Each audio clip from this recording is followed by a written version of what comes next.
Assalamualaikum warahmatullahi wabarakatuh. Walhamdulillah wassalatu wassalamu ala Rasulillah Muhammad bin Abdillah wa ala alihi wa sahbihi wa mawalah. Qala ta'ala wa man yaqtul mu'minan muta'ammidan fajazā'uhu jahannam khalidan fiha wa ghadiballahu 'alaihi wa la'anahu wa a'adda lahu 'adaban alima. Shadaqallahul 'aliyyul 'azim wa ballagha rasuluhun nabiyyul habibul karim. Wa nahnu ala dzalika minasy syahidin wasyakirin walhamdulillahi rabbil.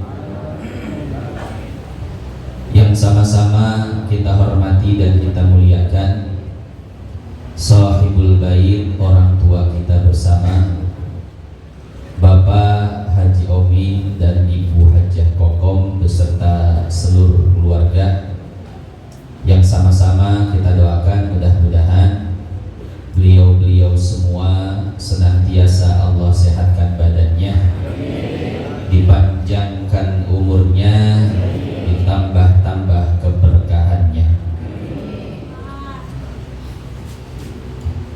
Yang sama-sama kita hormati dan kita muliakan guru kita bersama Al-Ustadz Haji Basit beserta guru-guru yang lainnya, orang tua kita Bapak Haji Risan, Bapak Haji Kasim, dan orang tua yang lainnya, para tokoh masyarakat, para sesepuh, Bapak RT, Bapak RW, Bapak Lurah, datang semua ya, Bapak Gubernur, Bapak Presiden.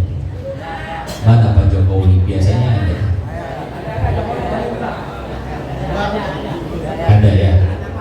Alhamdulillah.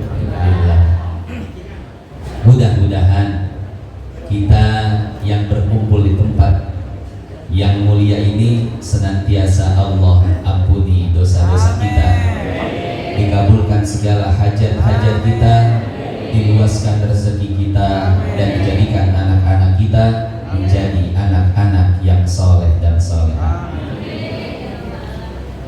Bapak Ibu sekalian yang dimuliakan Allah, di pagi hari yang mulia ini tiada kata yang pantas terucap dari mulut kita melainkan untayan puji serta syukur kepada Allah bahwa Allah masih memberikan kepada kita berbagai macam nikmatnya, terutama nikmat iman, nikmat Islam, serta nikmat sehat walafiat, dan tak kalah pentingnya nikmat panjang umur.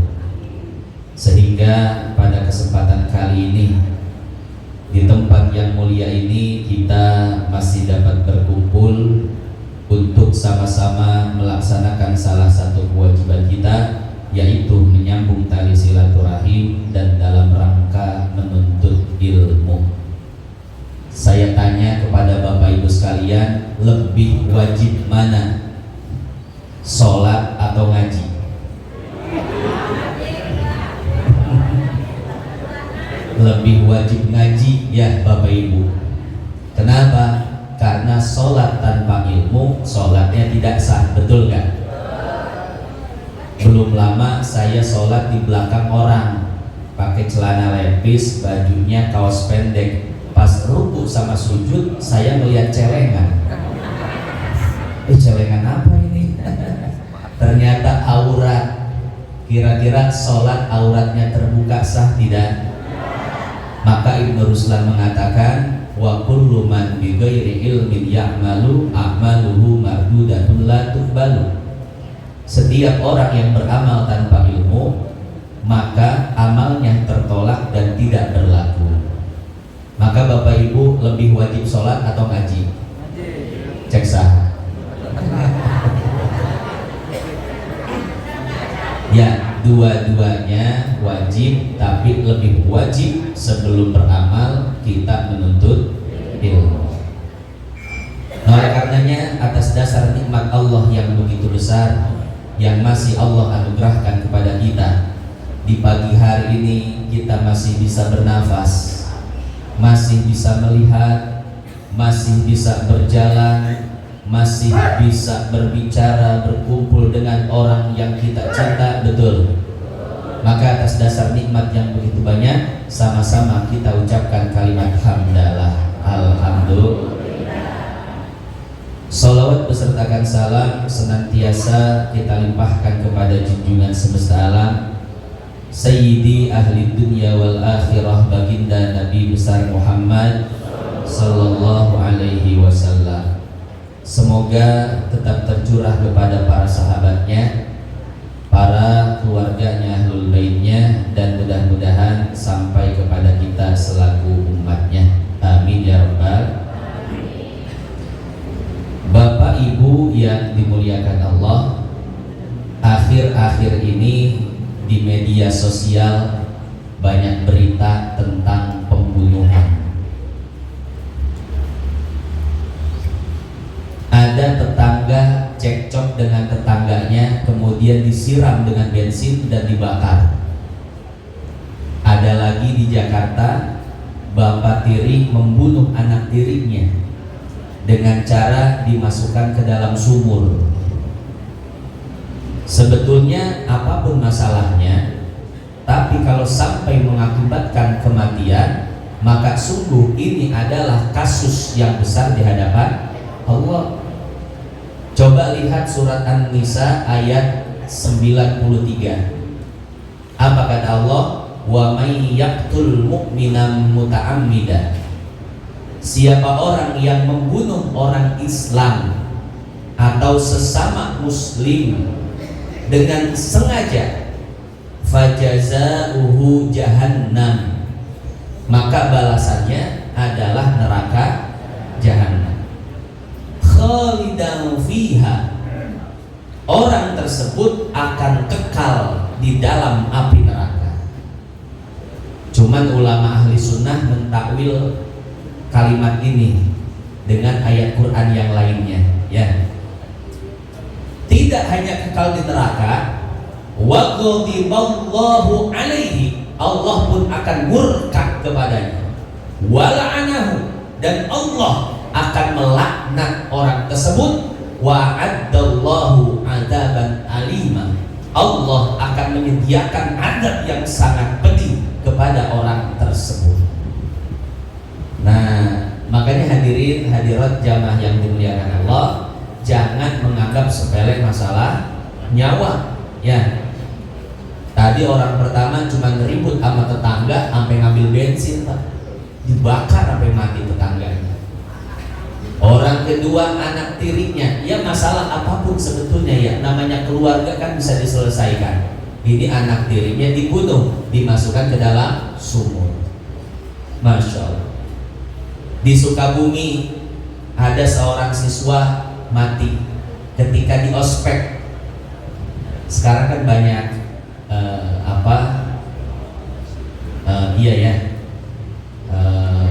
murid baru kan biasa di ospek dulu. Nah, oleh kakak kelasnya disuruh berenang, padahal ini anak tidak bisa berenang. Kemudian diceburin. Nah, bahasa Indonesia ada diceburin. Sarua ya, ya dicemplungkan bahasa Sunda. Dan dia tidak bisa berenang, kemudian meninggal dunia. Itu bagaimana hukumnya? Belum lagi kasus-kasus gangster, kasus-kasus begal, orangnya dibunuh, motornya dicuri, betul. Ini kan kasus-kasus yang sebetulnya terus terulang, bahkan setiap tahun, betul. Itu kasus yang bisa ditangani oleh polisi. Belum lagi kasus yang tidak bisa ditangani oleh polisi. Seperti apa? Pembunuhan dengan melalui teluh atau santet. Betul, Pak? Saya punya teman masih di Cikarang, di Jarakosta, KBIH Al-Hamidiyah. Jadi karena saingan bisnis, maka ayah teman saya itu diteluh, disantet sehingga meninggal dunia. Ini hati-hati ya, yang sedang berbisnis harus sesuai dengan jalur syariat. Nah, ini diteluh sampai meninggal dunia. Bagaimana hukumnya? Membunuh dengan cara teluh, membunuh dengan cara santet. Nah, pertanyaan besarnya adalah bagaimana terkait dengan hukum pembunuhan? Orang yang membunuh, apa hukumannya? Apakah harus dikisos, dipancung, dirajam, dipecut, atau cukup penjara 15 tahun? Itu juga di penjara VVIP, ada dindingnya, ada kulkasnya. Tiap minggu boleh cuti, liburan ke Singapura. Tahu Pak ya penjara kayak gitu ya? Ya Allah, ya Rob. Itu kalau koruptor ke penjara Pak, itu mah bukan penjara, nginep di hotel. Ya. Nah, terkait masalah banyaknya kasus pembunuhan, maka pada kesempatan kali ini kita akan mengkaji fiqhul jinayat, fikih yang membahas tentang hukum pidana, fikih yang membahas tentang masalah kriminal. Biasanya kan selama ini kita hanya membahas ibadah, betul, muamalah, munakahat atau pernikahan. Satu lagi fikih belum pernah terjamah, yaitu masalah kriminal. Hadirin jamaah yang dimuliakan Allah, sebelum kita memasuki pembahasan, saya ingin sekalian yang dimuliakan Allah, sekarang kita baca kitabnya tentang macam-macam pembunuhan. Jadi pembunuhan itu ada yang disengaja, ada yang tidak disengaja. Yang disengaja seperti apa? Seperti begal, misalkan mau mengambil motor, orangnya dibunuh, motornya diambil, itu namanya sengaja. Ada yang tidak disengaja, lagi nyetir mobil main HP baik, di depan ada anak kecil jedor. Sengaja atau tidak sengaja? Tidak sengaja. Ada yang semi-semi disengaja, dibilang sengaja enggak, dibilang enggak juga sengaja. Seperti apa? Seorang guru memukul muridnya pakai penggaris, tiba-tiba muridnya mati. Sakti betul di guru. Nah, itu masuknya nanti pembunuhan yang semi disengaja. Artinya dibilang sengaja tidak, dibilang tidak juga seperti disengaja. Nah, masing-masing ada hukumnya. Bagaimana hukumnya? Begini. Kitabul Jinayat ini adalah kumpulan bab yang membahas tentang tindak kriminalitas. Tindak kriminal, hukum pidana. Al-qatlu ala salasati adrub. Pembunuhan itu terbagi menjadi 3 macam. Amdun mahdun, murni disengaja. Wa khata'un mahdun, murni tidak disengaja. Wa amdun khata'un, semi disengaja. Yang pertama, amdun mahdun atau murni disengaja. Pengarang kitab ini mengatakan huwa an ya'mida ila dharbihi bima yaqtulu ghaliban. Pembunuhan yang murni disengaja adalah sengaja mengarahkan sesuatu yang dapat membunuh kepada seseorang dengan maksud untuk membunuh. Jadi poinnya ada 3. Ada pelaku, ada korban, dan ada alat yang digunakan untuk membunuh. Dan alat yang digunakan untuk membunuh itu adalah alat yang memiliki potensi besar untuk membunuh. Seperti apa? Pisau. Pisau kalau ditusukkan itu kan bisa membunuh, Pak ya. Lain halnya kalau membunuh dengan sesuatu yang biasa tidak membunuh, digetok pakai pulpen doang mati. Lah lemah amat ini orang. Nah, itu bagaimana hukumnya? Beda nanti. Nah, jadi poinnya 3, pelaku, korban, dan alat yang digunakan untuk membunuh itu adalah alat yang dapat untuk membunuh. Contoh, memukul kepala seseorang dengan batu secara disengaja. Ini kira-kira kalau batu dipukulkan ke kepala bisa mengakibatkan kematian atau tidak? Mati, geger otak, betul. Nah, ini seperti kisah Qabil dan Habil. Jadi ceritanya zaman dulu manusia baru 6 orang. Nabi Adam, Siti Hawa, Qabil, Habil, Iklimah, Habudah. Nabi Adam bingung bagaimana cara menikahkan anak-anak, sementara di dunia baru hanya ada keluarga Nabi Adam saja. Kata Allah, ya sudah, kawin silang. Qabil lahirnya bareng dengan Iklimah, wanita yang cantik. Habil lahirnya bareng dengan Habudah, wanita yang tidak cantik. Kata Allah, kawin silang. Habil dengan Iklimah, wanita yang cantik, dan Qabil dengan Habudah yang tidak cantik. Qabil tidak terima, Pak. Akhirnya diadakan sayembara oleh Nabi Adam, dan ternyata sayembara yang diterima adalah sayembaranya Habil. Maka diputuskan oleh Nabi Adam yang berhak menikahi Iklimah adalah Habil. Setelah itu Qabil patah hati dan merenung di sebuah gua. Ketika merenung, datanglah iblis menyerupai seseorang. Hei Qabil, apakah engkau merasa sakit hati dengan saudara Habil? Ya, maka bunuhlah dia. Qabil waktu itu belum tahu Pak cara membunuh. Maka diajarkan oleh iblis. Iblis mengambil satu ekor burung, kepala burung ini diletakkan di atas batu. Kemudian iblis mengambil batu lain dan memukulkannya tepat di atas kepala burung tersebut. Akhirnya burung tersebut mati, kepalanya hancur. Kata iblis, wahai Qabil, lakukanlah hal ini kepada saudaramu Habil agar engkau dapat menikahi orang yang kau cinta. Masya Allah. Ini kisah Qabil Habil banyak di kita ya.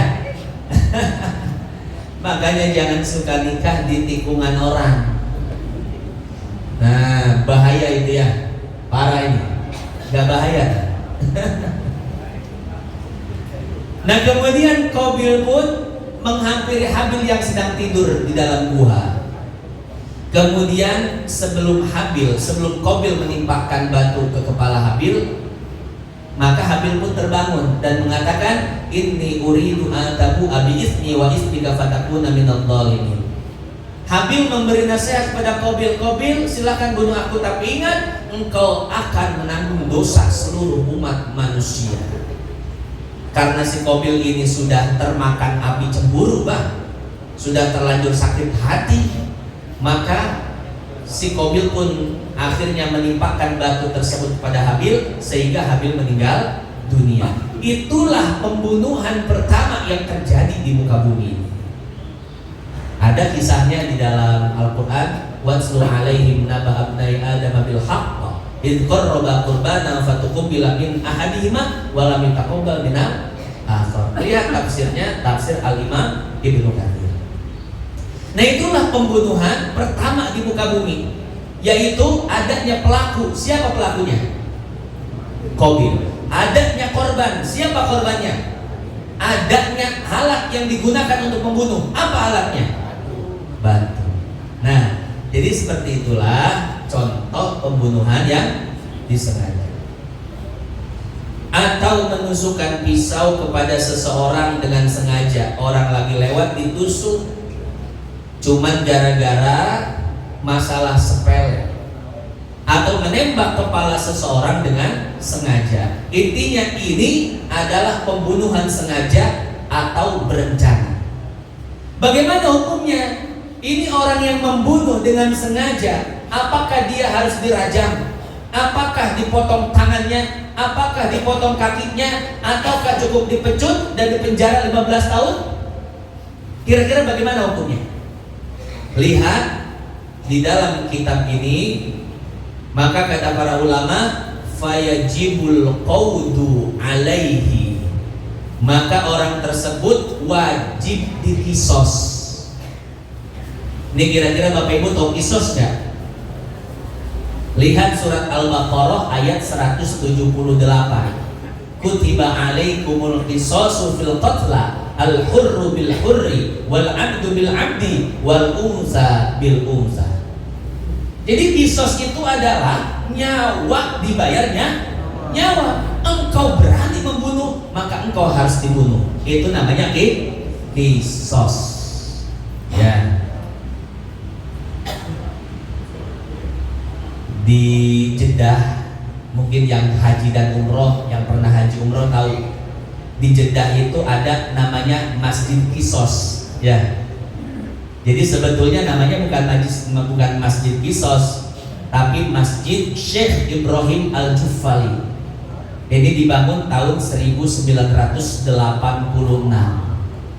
Nah, tapi karena masjid tersebut digunakan untuk kisos, maka dikenallah masjid tersebut dengan sebutan Masjid Kisos. Saya punya guru, Profesor Dr. Al-Habib Said Akil Hussein Al-Munawwar. Ini mantan Menteri Agama ya.